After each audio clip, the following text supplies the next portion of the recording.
Mwenyekiti Dodoma Madoga ajiondoa Chadema. Mwenyekiti wa Chama cha Demokrasia na Maendeleo Chadema mkoa wa Dodoma Aisha Madoga ametangaza kujivua rasmi wanachama wa Chama cha Demokrasia na Maendeleo Chadema kwa madai ya kuwa ameitwa msaliti baada ya kuunganishwa kwenye kundi la G55, ambapo amesema ameumizwa kwa kitendo hicho cha kushambuliwa kwa kuitwa msaliti. Madoga ametangaza uamuzi wa jijini Dodoma huku akiwa analia machozi akisema huenda leo ikawa siku ngumu zaidi kwenye maisha yake kwa kuwa anaumia kuondoka Chama cha Demokrasia na Maendeleo Chadema, lakini ana namna nyingine ya kufanya. Hakuna nyakati alilazimika kutofautiana hata na wazazi wake ili niweze kufanya siasa katika Chama cha Demokrasia na Maendeleo Chadema. Ni taarifa kutoka Dodoma. Hatimaye mwenyekiti wa Chama cha Demokrasia na Maendeleo Chadema mkoa wa Dodoma Aisha Madoga ametangaza kujivua rasmi wanachama wa Chama cha Demokrasia na Maendeleo Chadema kwa madai ya kuwa ameitwa msaliti baada ya kuunganishwa kwenye kundi la G55, ambapo amesema ameumizwa kwa kitendo hicho cha kushambuliwa kwa kuitwa msaliti. Amos Makala atoa kauli serikali imetenga bilioni 137 kudhibiti mafuriko. Serikali imetenga jumla shilingi bilioni 137 kwa ajili ya ujenzi wa mabwawa mawili katika wilaya ya Kilosa na Mpwapwa ili kukabiliana na changamoto ya mafuriko kwa wananchi katika wilaya ya Kilosa. Lengo likiwa la kwanza ni kutatua changamoto hiyo ya mafuriko ambayo inaathiri wakulima wa eneo hilo. Pia maji yanayopelekwa katika mabwawa hayo hutumika kama vyanzo vya maji katika shughuli mbalimbali. Katibu wa halmashauri kuu itikadi uenezi mafunzo Chama cha Mapinduzi CCM Amos Makala akieleza hayo wakati akizungumza na wananchi wa jimbo la Kilosa na Mikumi katika wilaya ya Kilosa mkoani Morogoro, akimaliza ziara yake ya siku 7 iliyokatishwa kupisha maombolezo ya mzee Kilopa Msuya. Awali CPA Amos Makala alisema kila palipo na mafuriko lazima kuwe na changamoto, na kuwaeleza wananchi kuwa utatuzi wa changamoto zao utafanywa na serikali ya Chama cha Mapinduzi CCM kwa sababu wana dhamana ya kutumikia wananchi. Amos Makala ameendelea kusema kuwa mbunge wa jimbo la Kilosa Profesa Palamagamba Kabudi alitaja kuwa kijiji kimoja kilikuwa na mafuriko wakati akiwa njiani kuelekea Kilosa, akizungumza na waziri wa kilimo Hussein Bashe ili kumweleza mikakati yao kwa wizara katika kutatua changamoto hiyo kwa wakulima. Mafuriko ni janga, lakini kwa wakati mwingine yanaweza kutumika kama suluhu kwa njia nyingine.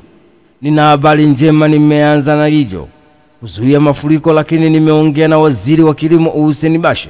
Amesema serikali ya Rais wa Jamhuri ya Muungano wa Tanzania Daktari Samia Suluhu Hassan imetenga dola milioni 50 sawa na shilingi bilioni 137 kujenga mabwawa, amesema Amos Makala. Akiongea bado, Amos Makala amesema yatajengwa mabwawa Mpwapwa na Kilosa kukabiliana na mafuriko. Mabwawa hayo yatatumia kama vyanzo vya maji wakati tukikabiliana na kuzuia mafuriko katika wilaya ya Kilosa. Ni taarifa kutoka Morogoro. Hatimaye serikali imetenga jumla shilingi bilioni 137 kwa ajili ya ujenzi wa mabwawa mawili katika wilaya ya Kilosa na Mpwapwa ili kukabiliana na changamoto ya mafuriko kwa wananchi katika wilaya ya Kilosa.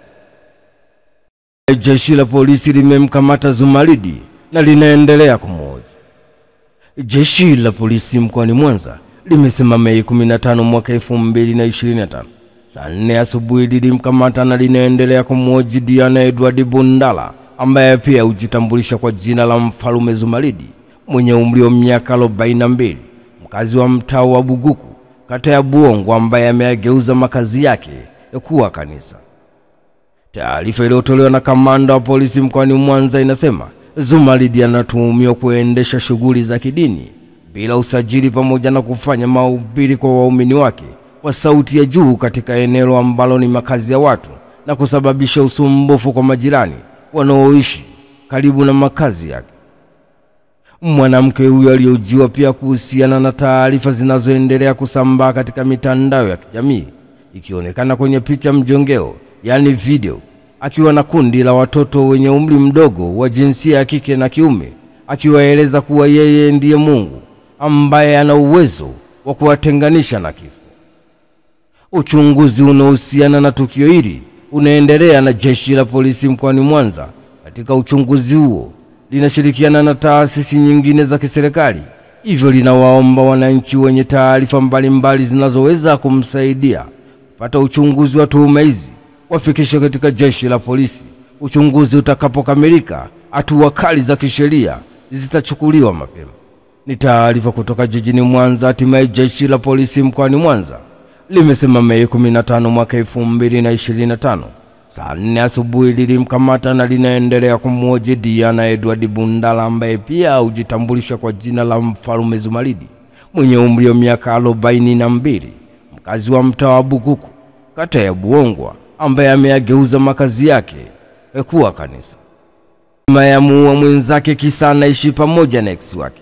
Jeshi la polisi mkoani Mtwara limemkamata na kumfikisha mahakamani Samuel Matayo Oyo, mwenye umri wa miaka 27, mkazi wa kijiji cha Kisiwani, wilaya Nyumbu mkoani Mtwara, kwa tuhuma za mauaji Abdalla Ajali Musa, mwenye umri wa miaka 40, mkazi wa kijiji cha Nakoli.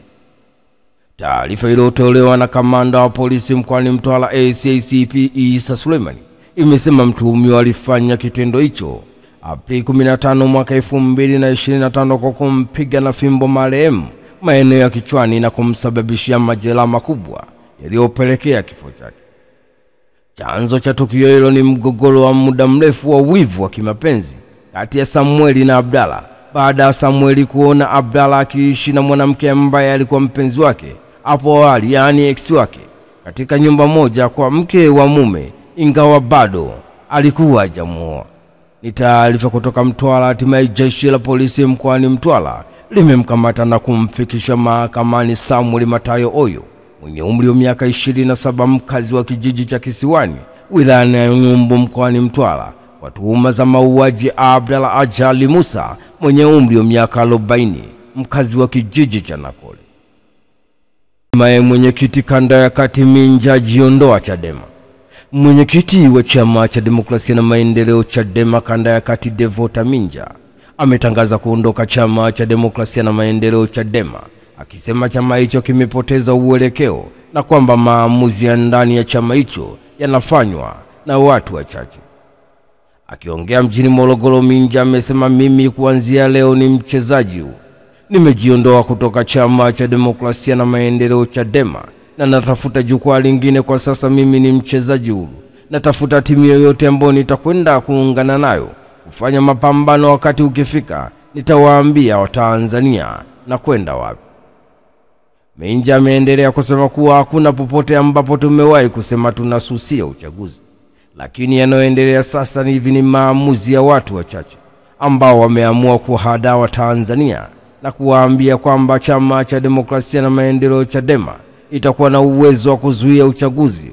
Ukiangalia vizuri na kusikiliza hotuba mbalimbali zinazoendelea, mheshimiwa mwenyekiti ambaye sasa hivi yupo gerezani Tundu Antipas Lissu amekuwa akisema kwamba wananchi wataandamana kuzuia uchaguzi na maamuzi yao hayajawahi kuamuliwa na kikao chochote cha kamati kuu. Mimi nimekuwa mjumbe wa kamati kuu ya chama cha demokrasia na maendeleo Chadema. Ni taarifa kutoka Morogoro. Hatimaye mwenyekiti wa chama cha demokrasia na maendeleo Chadema kanda ya kati Devota Minja ametangaza kuondoka chama cha demokrasia na maendeleo Chadema, akisema sasa hicho chama kimepoteza uelekeo na kwamba maamuzi ya ndani ya chama cha demokrasia na maendeleo Chadema yanafanywa na watu wachache.